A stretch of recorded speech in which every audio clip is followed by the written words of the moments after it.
Well, welcome to this section of Christianity and Ethics. We've just begun to move into a discussion of the book by Michael Banner entitled Christian Ethics and Contemporary Moral Problems. And as I've introduced it, Michael Banner is a younger ethicist who teaches at King's College in England. And he is in the same school as Paul Ramsey and some of the people that we've already talked about. But he's a younger ethicist, and so he's dealing with some of the questions as they're put in our modern world. And last time I was dealing with the problem of the particularity of Christian ethics. Because one of the things, especially in a kind of a post-liberal, post-modernist discussion, one of the things that arises is that Christian theologians and Christian ethicists are becoming more bold to simply affirm the particularity of the Christian worldview and the particularity of Christian ethics. And so Michael Banner is interested in doing that. And in doing that, he looks back to such previous theologians as Karl Barth, and as we're going to see, Dietrich Bonhoeffer. And these people were primarily people who were at their ascendancy during the 30s and during World War II. But in a sense, Banner is going back to them for some of the basic concepts upon which Christian ethics is built. Because in the last few decades, many times Christian ethics and Christian theology, from Banner's perspective, has just kind of become a little hazy and fluid and hasn't been able to actually present a strong Christian perspective on what the world is, what a human being is, and so forth. And that expresses itself in a lot of the confusion that goes on in discussions of things like ecology, environmentalism, the problem of the beginning and the end of life, that is abortion and euthanasia, and so forth. So if you're going to do ethics of any kind today, you have to do these subjects. Our goal in this course is to show how you can do them from a Christian perspective. Now, I need to make a kind of a little housekeeping apology here. Last time, I thought I had some pretty good things to say, but at the same time, I was undergoing a kind of an allergic reaction, and when that happens, my nose itches like fire. And if you noticed last time, I was trying to keep my nose settled down while I was talking. Now, I never promised to be pretty, so I can't do that. But it might help you to go back and look at the tape again and listen without looking, because that was probably a little distracting. I'll try to not do that this time.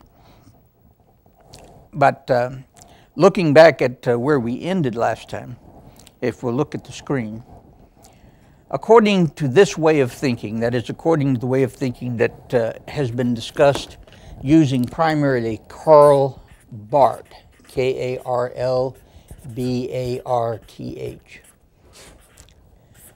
who is a theologian who's generally considered to be the greatest 20th century theologian of the Protestant side.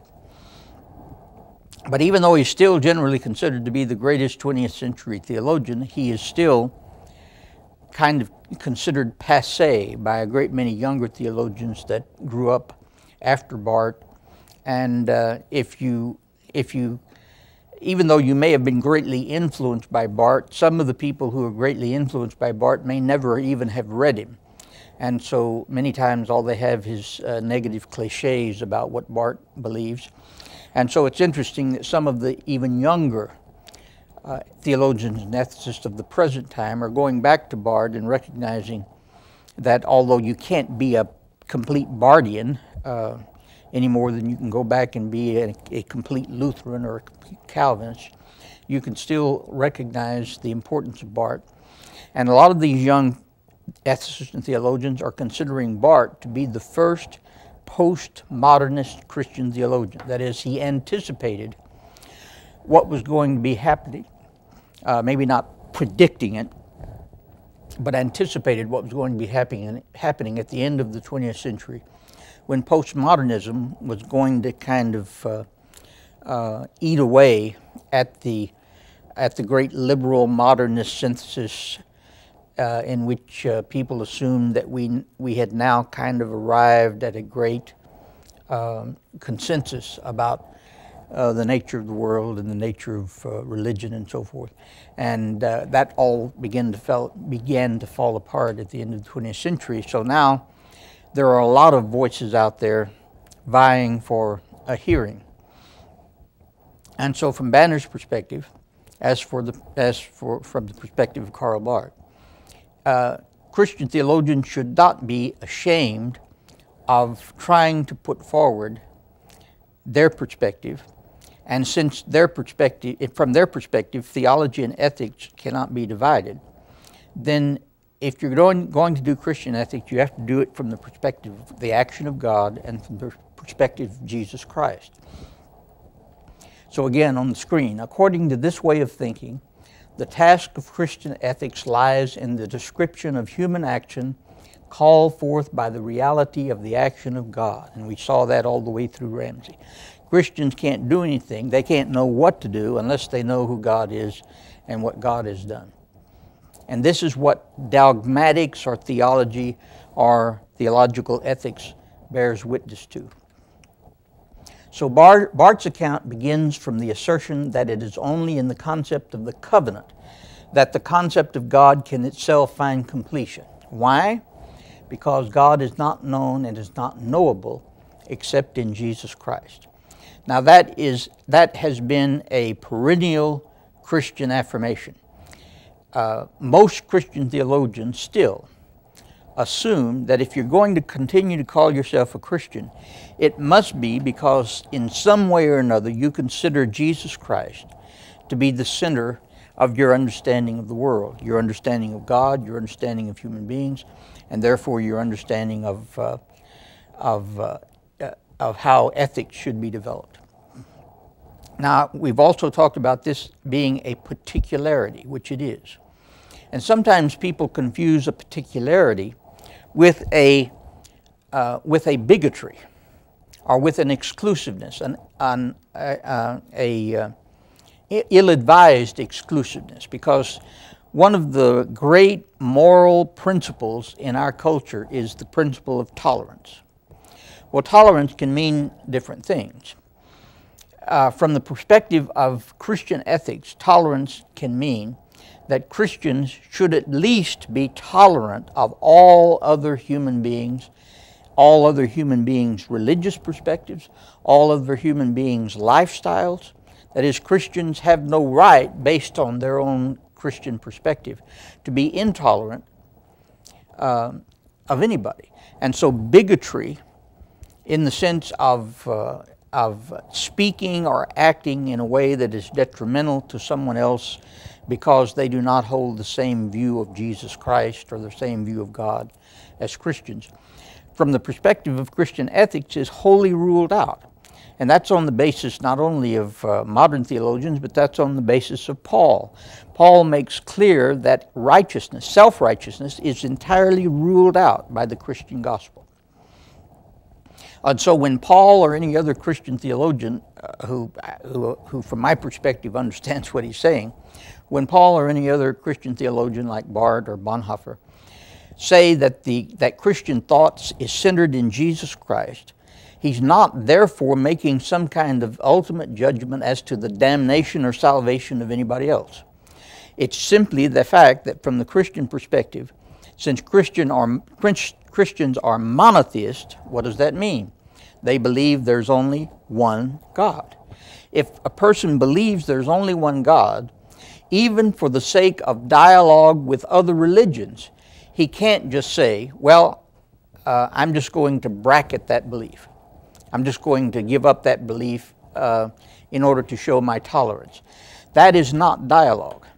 Dialogue is when you go into a conversation with another religious perspective and you know what your religious perspective is and you don't give it up just for the sake of tolerance or dialogue. You are tolerant and you want to participate in dialogue, but that does not require giving up the central understanding of your faith. And so for Christians, that means Christians generally understand that they cannot give up their belief that God is not known and is not knowable except in Jesus Christ. But what does that mean? I introduced you last time to Paul's discussion of this subject in the New Testament in the book of Romans. Paul in the book of Romans, in the first several chapters, is discussing his interpretation of the gospel of Jesus Christ, the good news of Jesus Christ. And there's no doubt that from his perspective, Jesus Christ, to know Jesus Christ is to know the one true God. That doesn't mean that you identify the man Jesus Christ completely with God, but that through Jesus Christ you know the one true God. As John, the Gospel of John puts it, if you know me, you know the Father. If you've seen me, you've seen the Father. So that's no more intolerant than monotheism is.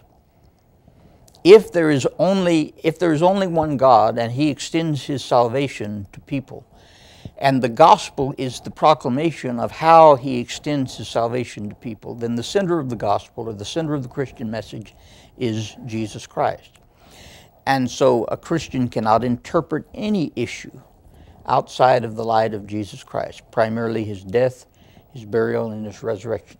So anytime Paul discusses any ethical issue, how to treat your brother in the church, what to do about your daily life, what you should eat and the way you should live, how you should handle your marriage, how you should handle your sexuality.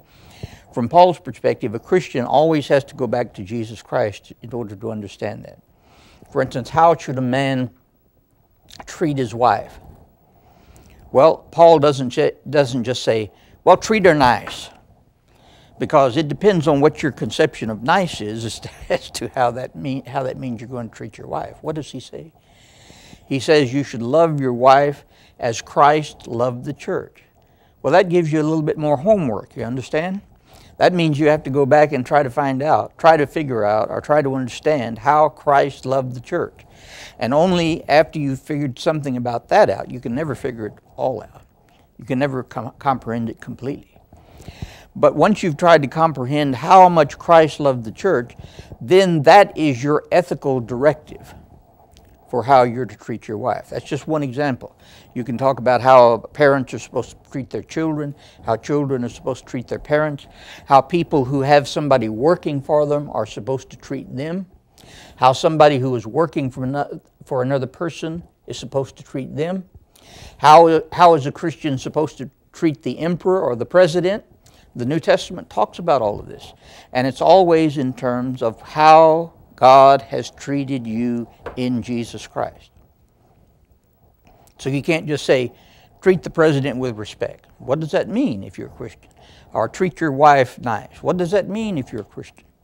Or treat your children right. What does that mean if you're a Christian? That has a particular content.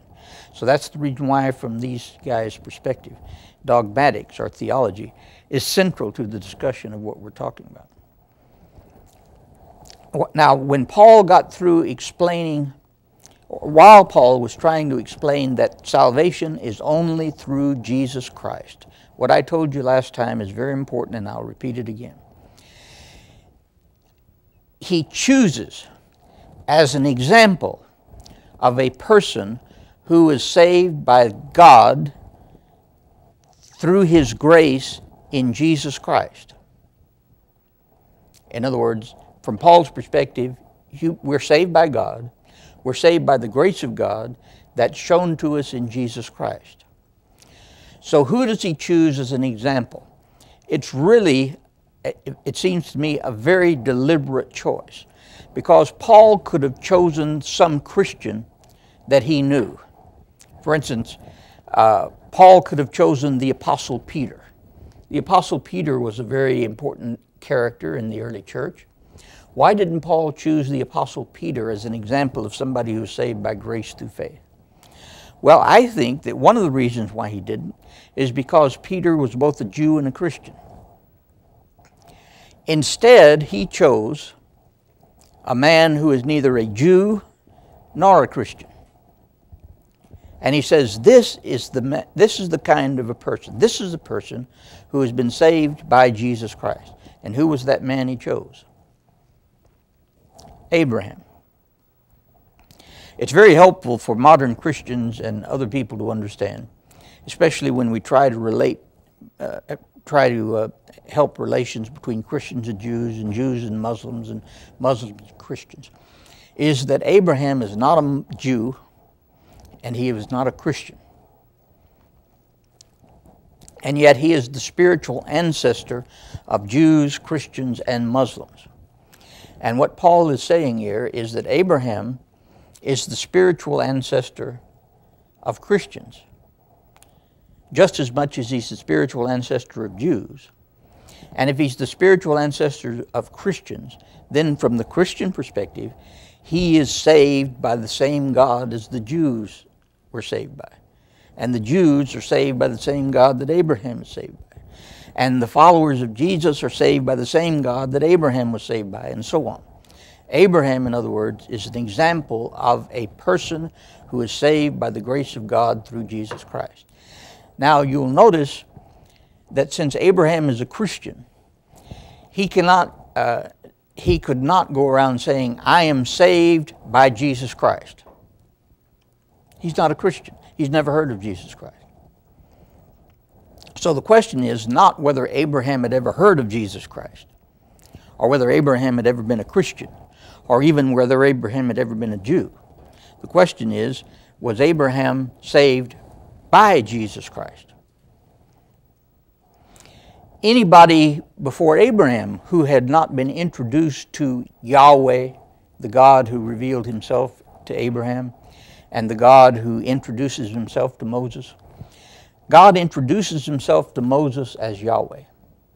Does that mean that before God introduced himself to Moses and Moses said, I am a son or a child of Yahweh, that nobody in all history had ever been saved?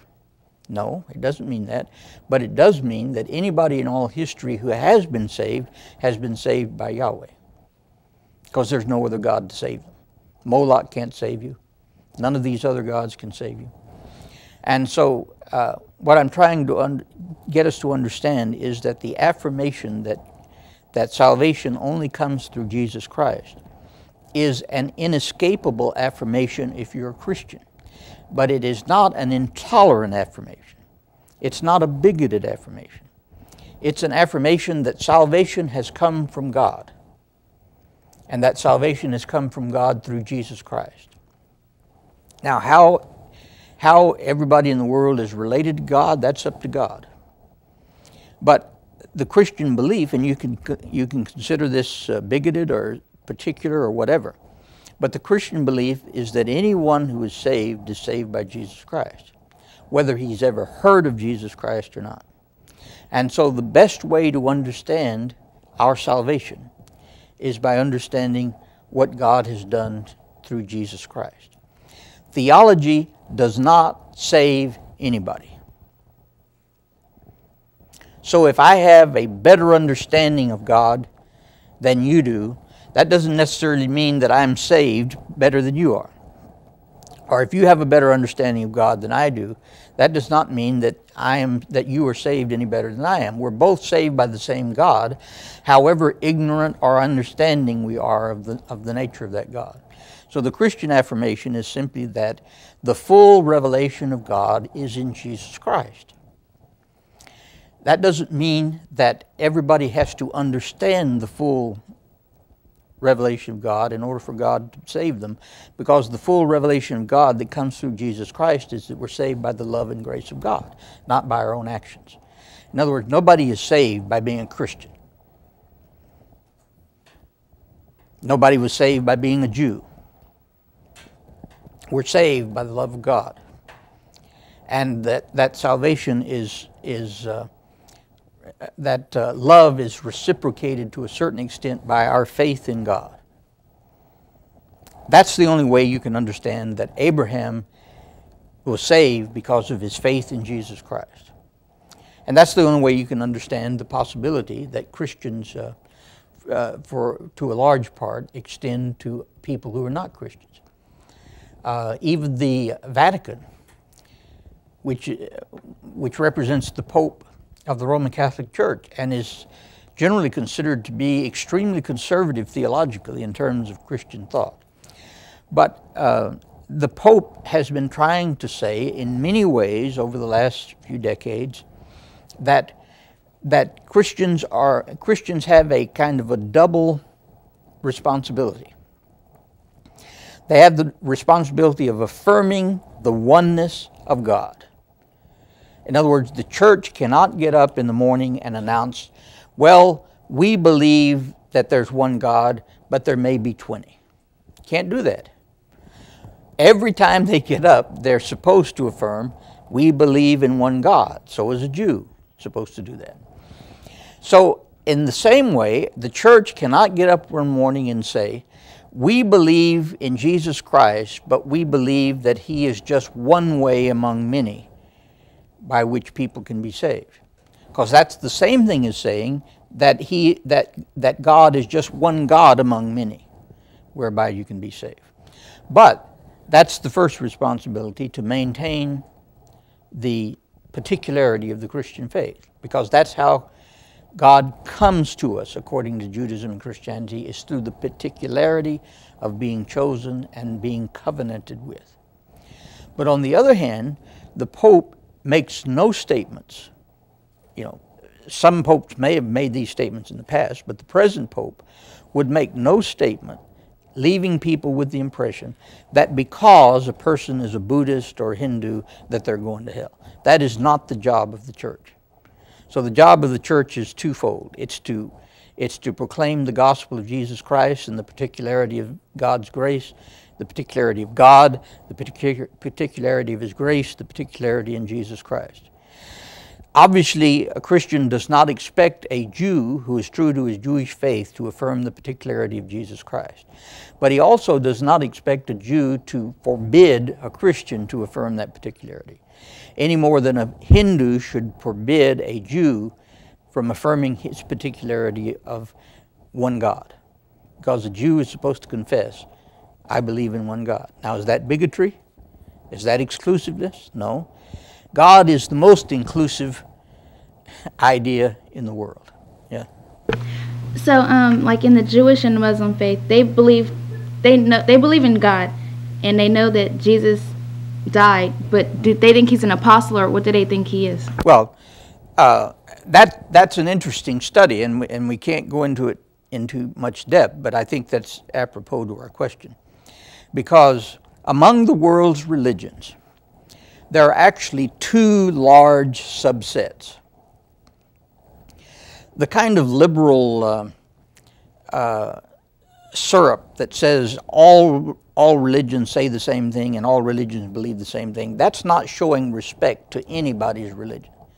It's not showing respect to a Buddhist to tell him that his religion and the Christian religion are all the same thing, it doesn't make any difference. That's just kind of intellectual nonsense. But there are two large subsets of religion, probably more than that, but when we talk about world religions, there are two large subsets. One is the Asian religion, which tends toward pantheism, or in the case of Buddhism, kind of a mystical atheism, in which God is everything that is. The other subset is what we call monotheism. That is the belief not that God is everything there is, but that there is only one God, and that He has created everything else there is. Now, there are three major religions in this other subset. You can talk about some minor religions that are in this subset too, but the three major religions in this subset, that is the monotheistic subset, are Judaism, which is the oldest of this group, Christianity, which is the second oldest, and Islam, which is historically the third oldest. Now, the thing about all three of these religions is that they all claim to worship the same God. And there's no use going around telling a Muslim or a Jew, no use a Christian going around telling a Muslim and a Jew, you're not really worshiping God, because that is an arrogant thing to say. If there's only one God, then if you're worshiping, you're worshiping Him. And so generally Christians, Jews, and Muslims do not deny that the others are worshiping the true God. But obviously their historical background means that they will have somewhat different concepts of who God is, and somewhat different concepts of how He's revealed Himself. For instance, Muslims believe that God has revealed Himself through Abraham, through Moses, through Jesus Christ, and through Muhammad. So if you're just looking for the religion that is the most inclusive, in a sense, it might be Islam, even though in other ways Islam is much more exclusive than Judaism or Christianity. But if you're just looking for a religion that emphasizes the importance of all of these people, the Muslims call all these people prophets.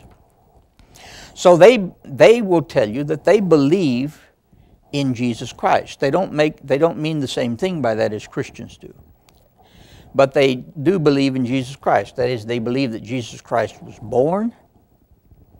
In fact, they believe that Jesus Christ was born of a virgin. The interesting thing about that is that a higher percentage of Muslims believe in the literal virgin of Christ than Christians. You know, since the rise of liberalism and modernism in Christianity, there are lots of Christians who believe in Jesus, but they don't believe in the literal virgin birth. So that's one of the ironies of modern history, is that there's a higher percentage of Muslims who believe in the literal virgin birth than Christians. So they believe that Jesus was born of a virgin. They do not believe He was crucified, because the concept of the crucifixion simply does not fit their theology of God. Because their conception of God's grace is different from the conception of Christianity, and their conception of the nature of man and his sinfulness is different from Christianity.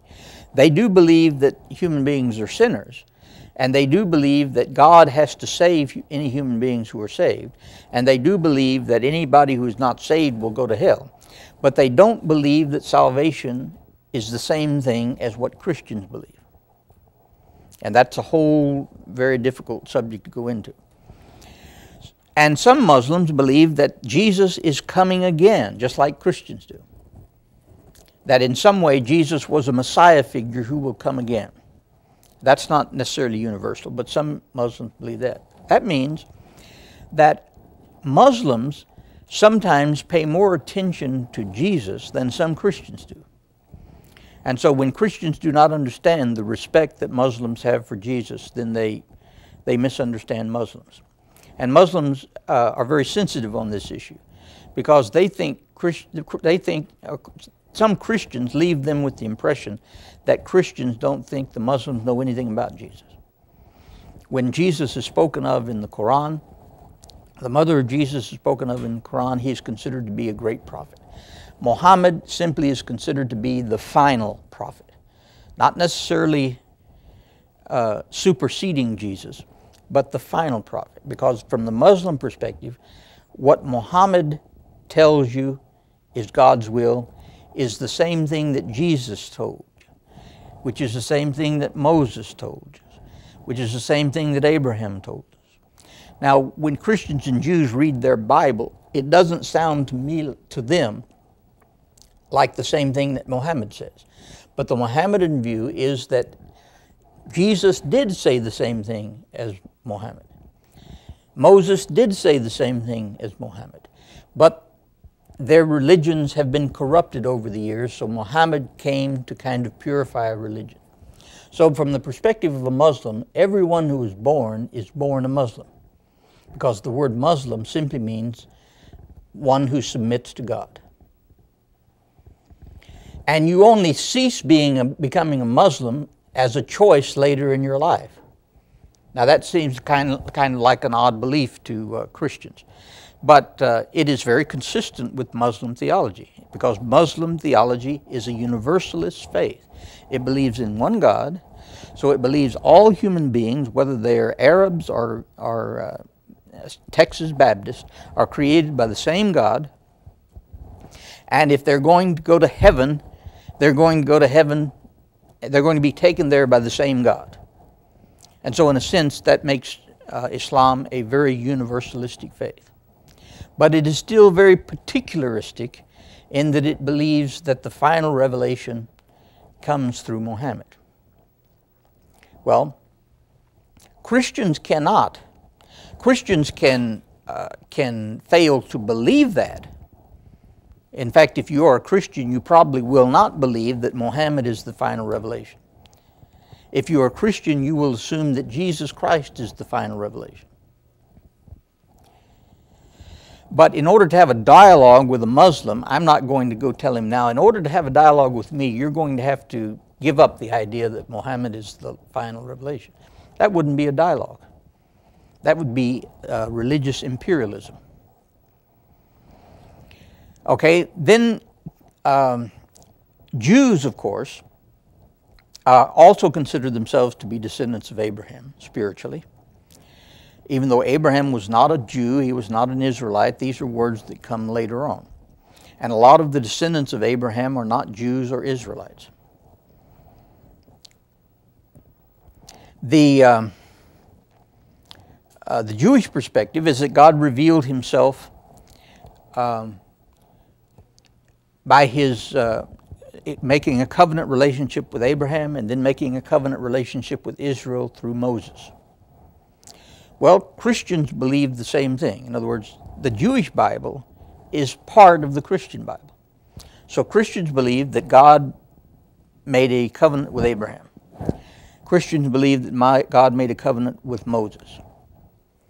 Where Christians and Jews part is at the coming of Jesus Christ, because the Christians affirm that Jesus of Nazareth was the Jewish Messiah through whom God has made a covenant not only with the Jews but with the nations, that is, with the Gentiles.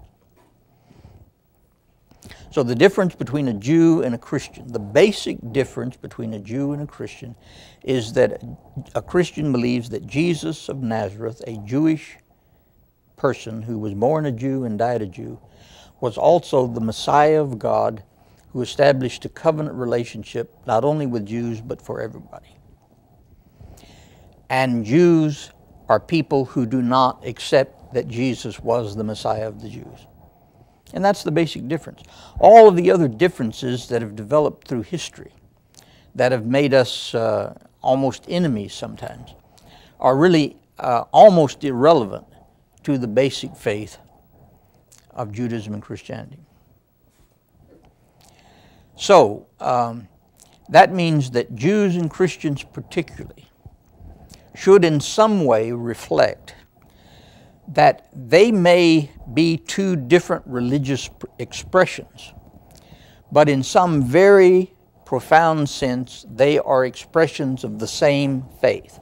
In other words, they have the same God.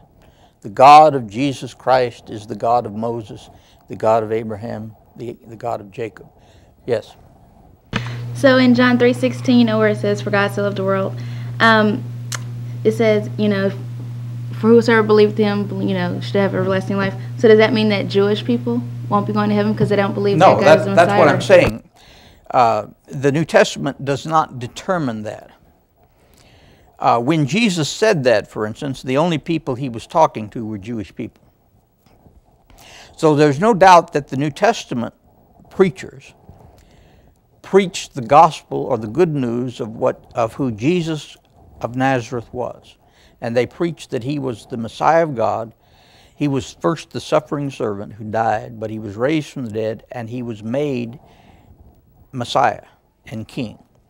And so Christian preachers urge people to come to God through Jesus Christ. But Christian preachers do not have the knowledge, the wisdom, or the right, according to the New Testament, to pronounce judgment on who God brings to heaven through Jesus Christ. In fact, Christians throughout the ages have always speculated that surely people who have never heard of Jesus Christ still may have a relationship to God through Jesus Christ.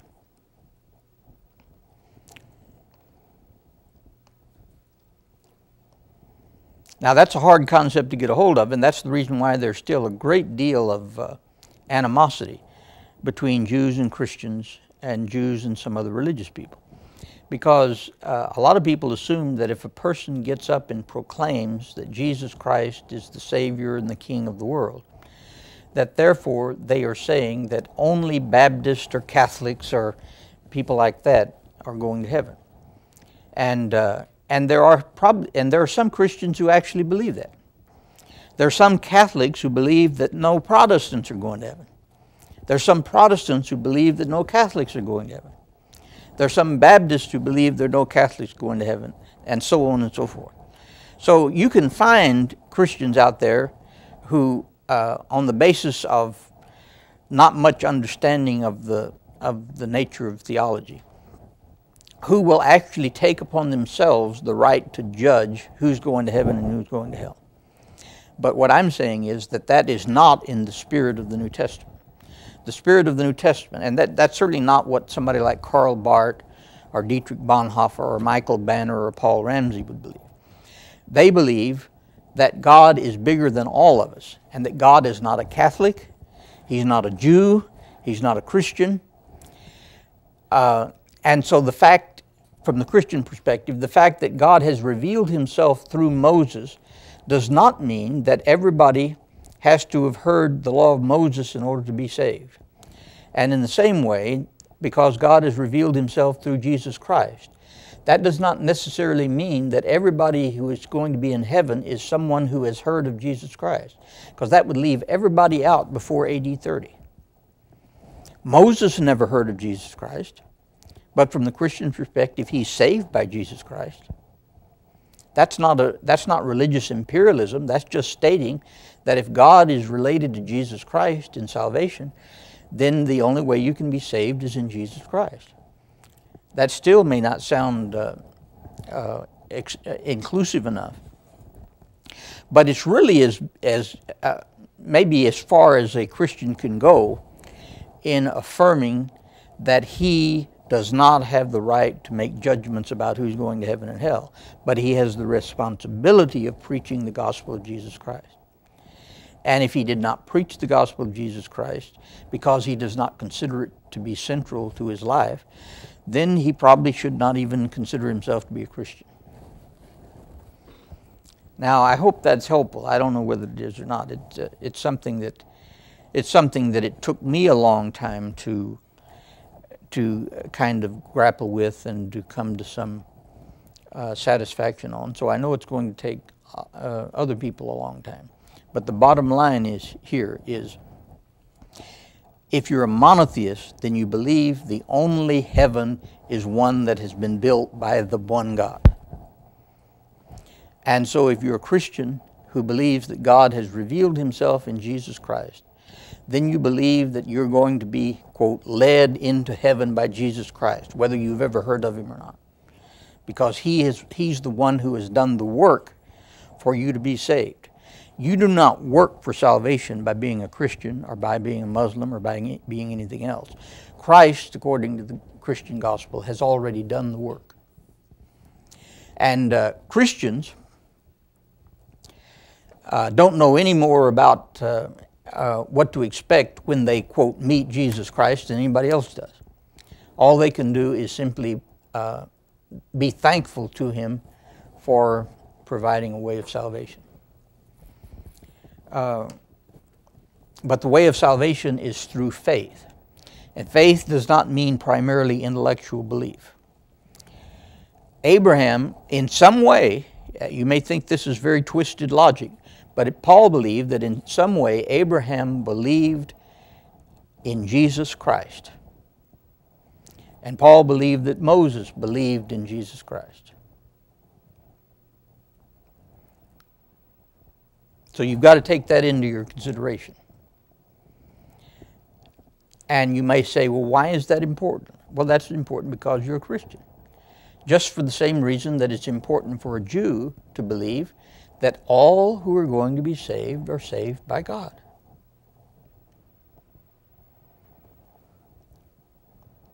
That's the basic requirement of monotheism. I was in a discussion not long ago in which the only people there were Christians and Jews. And I made the point, it was on creation, is what it was on. And I made the point that everyone who is a Jew or a Christian believes in creation. Well, some people just got incensed, because what they thought I meant was that everybody believed that creation occurred 6,000 years ago. Because that's what people think when they read the newspaper about this argument about how old the world is. Sometimes people say, well, you have two different possibilities. You believe in evolution or you believe in creation. Well, those are not the two possibilities. There are people who believe in creation, who believe the earth is 6,000 years old. There are people who believe in creation who believe the earth is millions of years old. And so generally you would assume that a Christian or a Jew who believes in the one God believes in creation. They may leave it open as to how that creation took place or how long it took place. But if they don't believe in creation, then what do they mean by saying they believe in God? Did we create ourselves? Were we created by space aliens? You know, who created us? If you believe in one God, then you believe that we are the creation of God. Otherwise, God is kind of a distant cousin who has nothing to do with us, you know. And so that's what I'm trying to say in terms of exclusiveness and particularity. But this particularity is really, in its essence, very inclusive. When a Christian preacher preaches that God is in Christ reconciling the world to himself, what he means is that everybody who is reconciled to God is reconciled to God by God through Jesus Christ, and not by his religiosity, or by his works, or by his goodness, or by his righteousness. Christians are not considered in the Bible to be more righteous than anybody else. They are not saved by their righteousness. Christians are not considered in the Bible to be more loved by God because they are members of a particular religion. They are loved by God. They were loved by God before they even heard of Jesus Christ. And so how God is going to do all of this from the Christian perspective is up to God. Our responsibility is not to decide who's going to heaven or hell. Our responsibility is simply to preach the good news that God is bringing us to salvation. Well, I've probably trounced on that subject too long, but it's sometimes a hard subject to get across. Hence, the Christian doctrine of God cannot have only God as its content. It must also have human beings as its content. The covenant or partnership has forever for the human partner two aspects: the election of humankind and its claiming, or in this order, grace and law. Now he quotes from Karl Barth, "The concept of the covenant between God and man concluded in Jesus Christ is not exhausted in the doctrine of the divine election of grace. The election itself, and as such, demands that it be understood as God's command directed to man. As the sanctification or claiming which comes to elected man from the election, God in the fact from the election, God in the fact that when God turns to him and gives himself to him, he becomes his commander. That is, God is the commander of human beings." So the covenant, if Christian ethics understood itself in this highly particular way, which we've been talking about, how is it to understand its relation to, and indeed the very existence of, general definition or conception of ethics? We've talked about all kinds of ethics. And what we've been doing up till now is to show the particularity of Christian ethics. But that doesn't mean that the Christian ethics doesn't have any relationship to other ethics. And then he quotes from Dietrich Bonhoeffer. The knowledge of good and evil seems to be the aim of all ethical reflection. The first task of Christian ethics is to invalidate this knowledge. In launching this attack on the underlying assumption of all other ethics, Christian ethics stands so completely alone that it becomes questionable whether there is any purpose in speaking of Christian ethics at all. But if one does so, notwithstanding, that can only mean that Christian ethics claims to discuss the origin of the whole problem of ethics and thus profess to be a critique of all ethics simply as ethics. In other words, you can't just combine rational ethics with Christian ethics. But what we're going to see is that there is some relationship. You still can work with other ethics. The existence of a general conception of ethics confirms, says Barth, the truth of the grace of God, which, as it is addressed to man, puts the question of good with such priority over all others that man cannot evade it and no other question can completely hide or replace it. In other words, all human beings are under the responsibility, so to speak, to think ethically and to be ethical. What ought to be resisted and avoided is, however, embraced in two common approaches to the question of relationship between Christian ethics and general ethics. The one approach attempts a synthesis of the two spheres through apologetics. That's the idea we were talking about, where Christian ethics just says, well, we don't have anything particularly or distinctive to offer, so let's just get together and talk about what's right and wrong. And then we come up with a synthesis. Well, that means that there's no real reason for having Christian ethics. The other opposes a synthesis by seeking to establish a diastasis, which means that you have a kind of a continual separation of Christian ethics from other ethics, and never the twain shall meet. And that's not very helpful either, particularly if you're going to try to, if Americans, for instance, who are members of all kinds of religious groups, are going to try to come up with a common ethic. You can't just sit there by yourself like a sectarian and throw your ethical views at somebody else. So there has to be some other way besides synthesis or just complete static opposition. While theological ethics must maintain that the command of God is not founded on any other command and cannot therefore be derived from any other, or measured by any other, or have its validity tested by any other, it can and must, without detriment to its loyalty to its own task, indeed in its very loyalty to this aspect, establish a continuous relation of its thinking and speaking with the whole ethical problem, or with the human ethical problem as a whole. In other words, a Christian is not a completely different kind of animal than a secularist or a Muslim or a Jew. So he can't just kind of sit off here and say and tell Jews and secular people what they're supposed to do. A Christian is supposed to have a pretty good idea of what he's supposed to do if he is obedient to God. But he can't just throw that at people. So there has to be some relationship with other human beings in thinking ethically. Therefore, its attitude to every other ethics is not negative, but comprehensive, insofar as such ethics is aware of or attest to, explicitly or implicitly, its origin and basis in God's command. It is exclusive only as it, that is, other ethics, tries to deny or obscure its derivation from God's command. So there are layers of relationship. It's very easy, for instance, it's much easier for Christians and Jews to get together and discuss ethics, because Western culture derives its ethical ideas primarily from what is sometimes called the Judeo-Christian ethic. That may be a concept that you've heard before. Judeo-Christian ethic. That means that in many ways, Western people look at ethical problems in the same way, because they've been influenced by Jewish and Christian ethics in their background.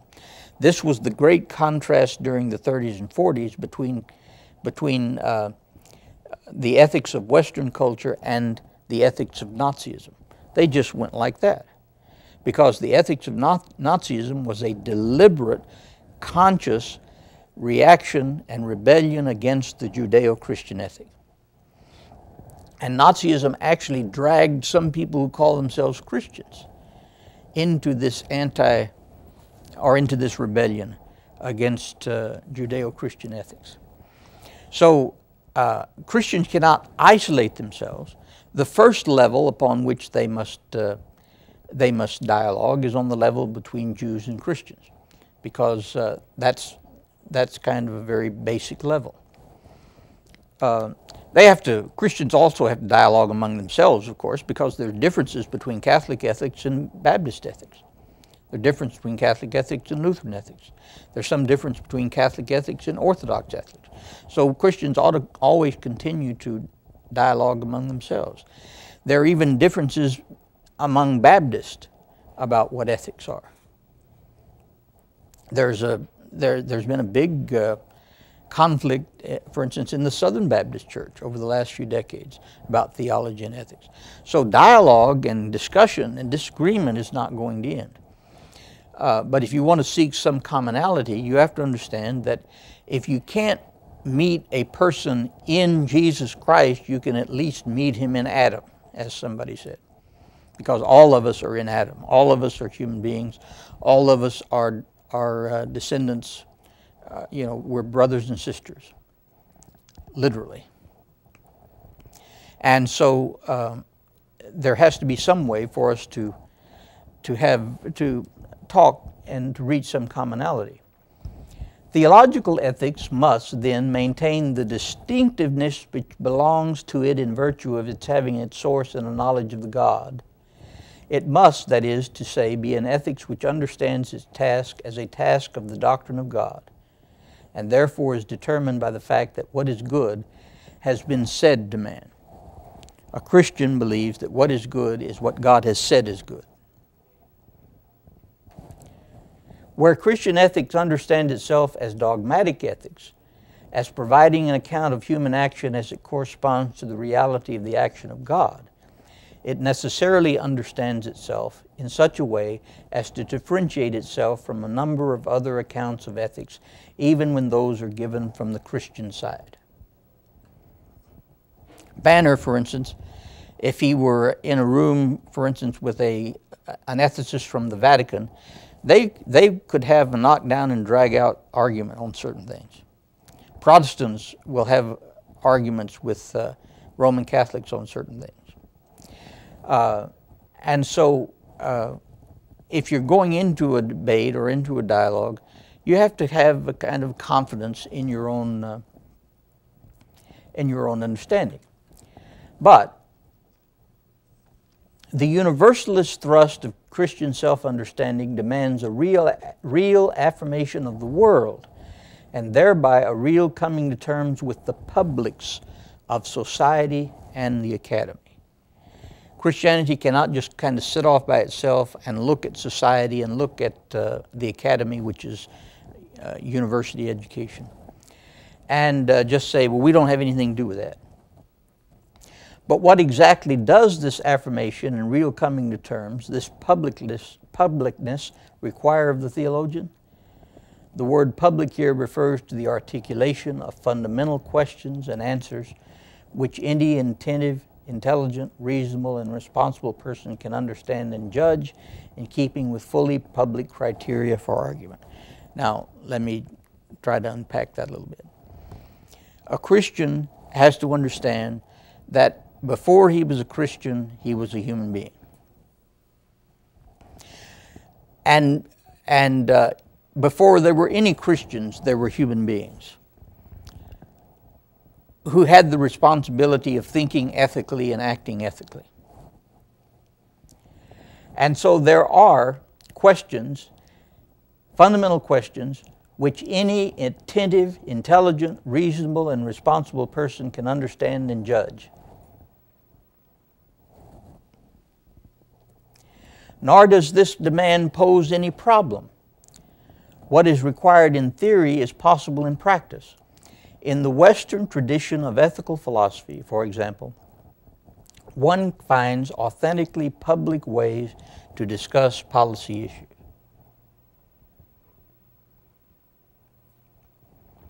It has to be done. If you're going to have a republic, if you're going to have a democracy, there have to be public ways to discuss policy issues.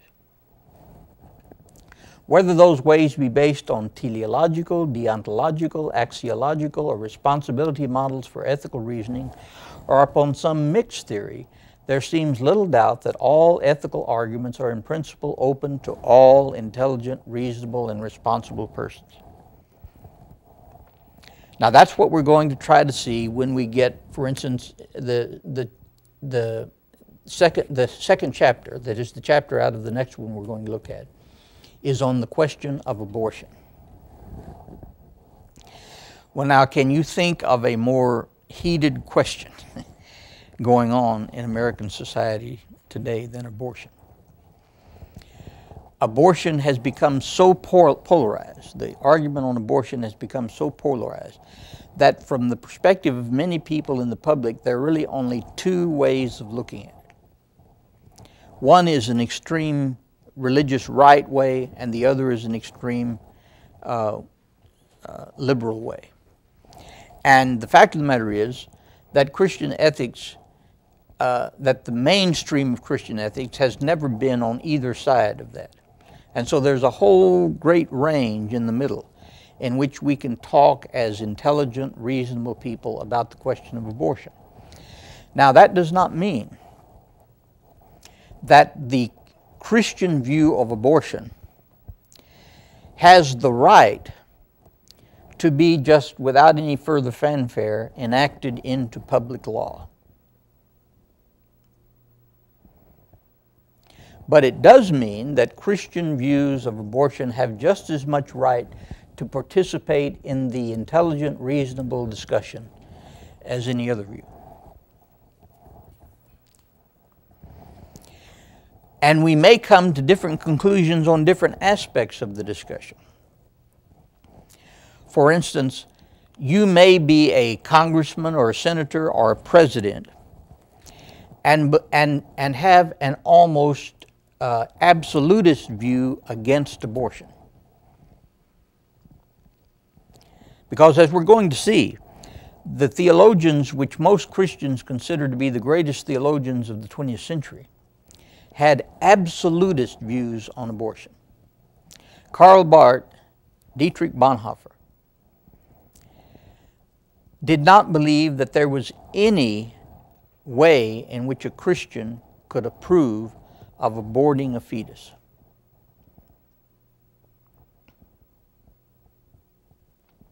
Well, that's a pretty extreme viewpoint.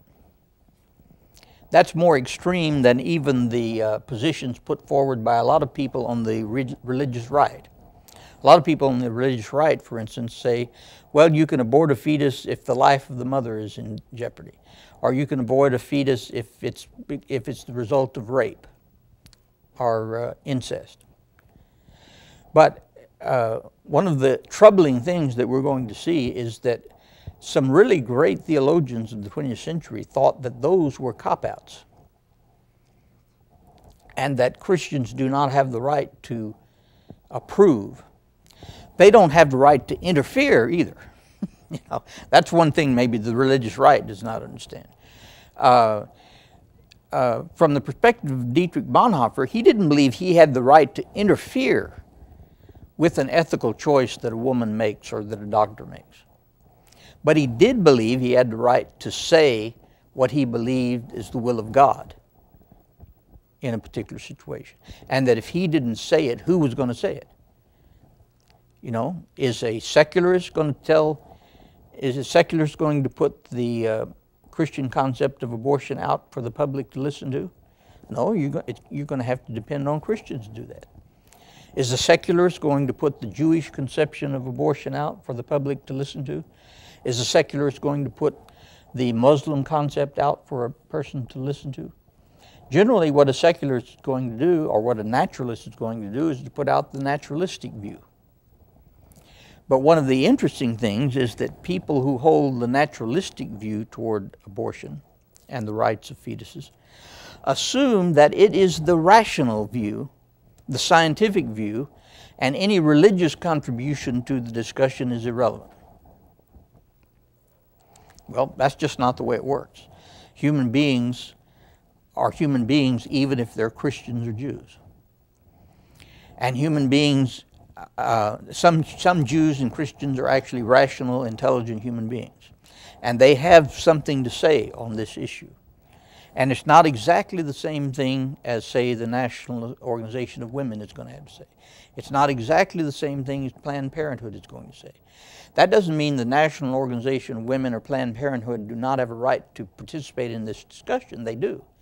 But they don't have a right for their views to be just automatically enforced or put into law, any more than the Christian right has the right for their views to automatically be put into law or to be put into force. What they have a right to do is to contribute to the discussion, to participate in the ethical discussion. And the fact that we don't actually encourage our people, who are mostly religious people.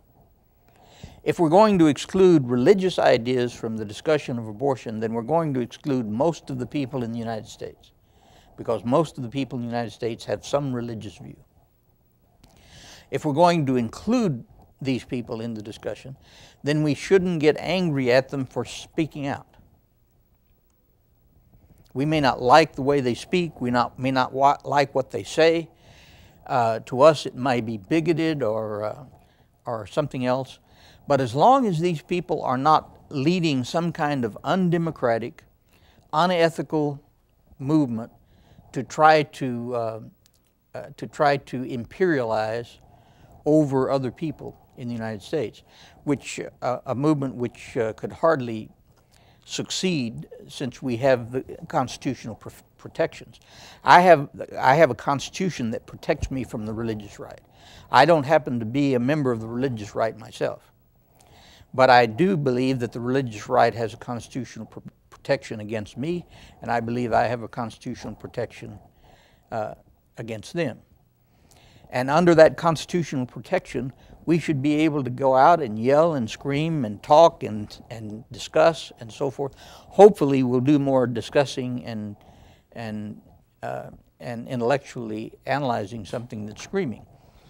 But there is no way that you can lock out any particular religious perspective from the public discussion. The question is not whether a religious perspective can be legitimately a part of the public discussion. The question is whether that particular religious perspective can, from its own perspective, be involved in the public discussion. And that's what Banner is trying to say. Christians should be involved in the public discussion. They should do so ethically. In other words, if you see a Christian out in the street screaming with his veins sticking out on his neck, screaming at somebody as though they hated them because they were getting an abortion, then that's not a Christian participation in the discussion. That's not the way a Christian should do it. There is no question that a Christian should not be involved in any kind of force or violence as an aspect of their participation in the public sphere. And so what we have, for instance, right now is the fact that, for instance, a man has been arrested in Europe who's guilty of murdering an abortion doctor. There can be no ethical, Christian ethical or religious ethical justification for murdering an abortion doctor, or even shooting at him and missing. There's just no Christian ethical justification for that. And Christian ethicists, both on the right and on the left, need to make that clear. They shouldn't hedge around about that. And as a matter of fact, the Attorney General who is bringing this man back and who's going to prosecute him is a member of the Christian right. So, you know,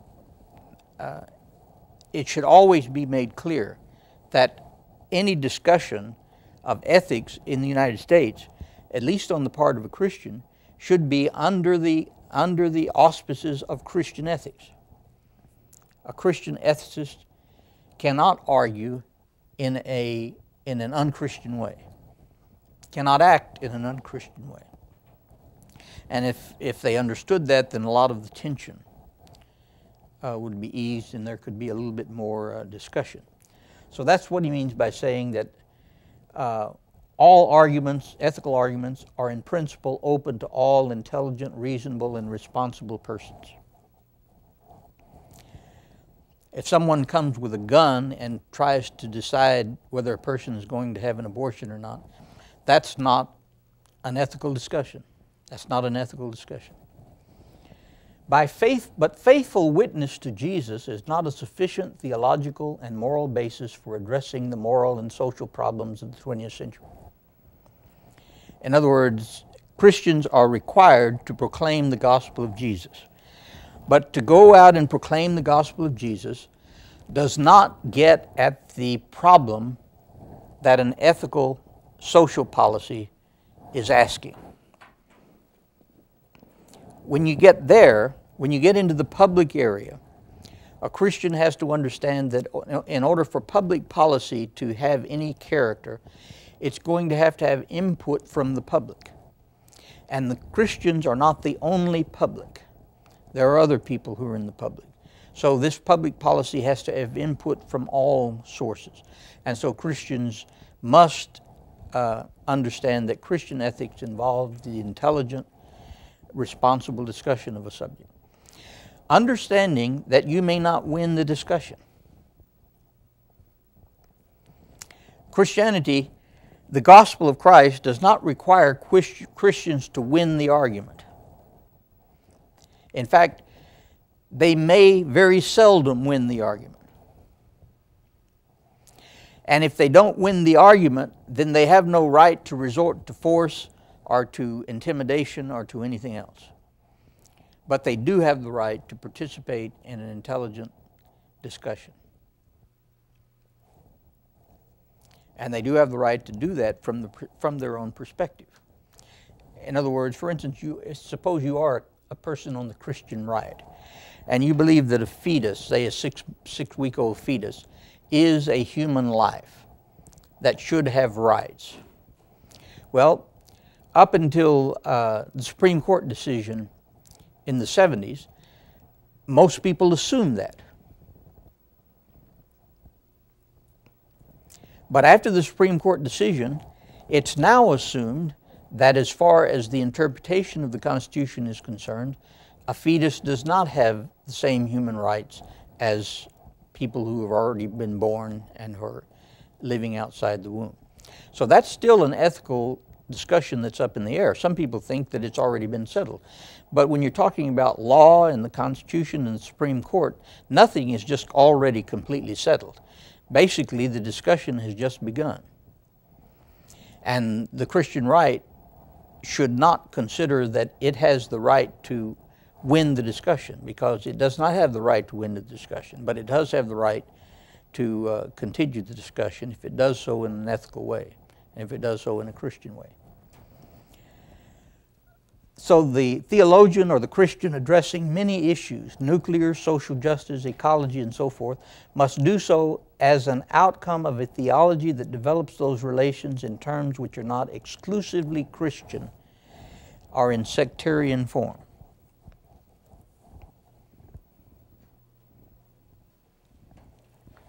Christianity was born into a pagan society. Christianity had no legal power to try to force a pagan society to conform to Christian ethics. For instance, on the area of abortion, there wasn't much abortion at the time Christianity began. The birth control method of choice in the 1st and 2nd century was exposure, which means what? You waited till the child was born, then you put him out in the street on the sidewalk, and he died. That was birth control. There are some philosophers in the United States who would not consider that to be illegal or unethical, because they believe that a person is not even person until he's been born for several months, or maybe even years. So there are people in the United States who are on faculties of universities who would not consider exposure to be necessarily unethical, except that it causes pain.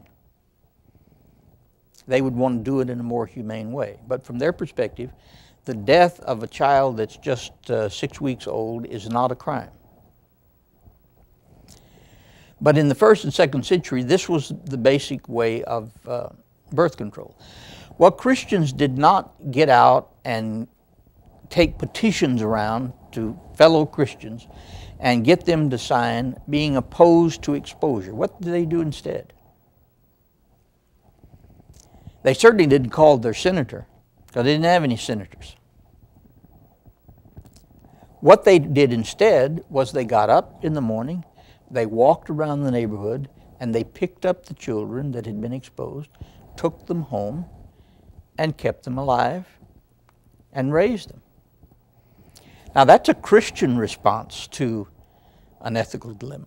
A Christian response to an ethical dilemma is not necessarily to call the police and get everybody arrested, because this is a pagan society. This is not a Christian society.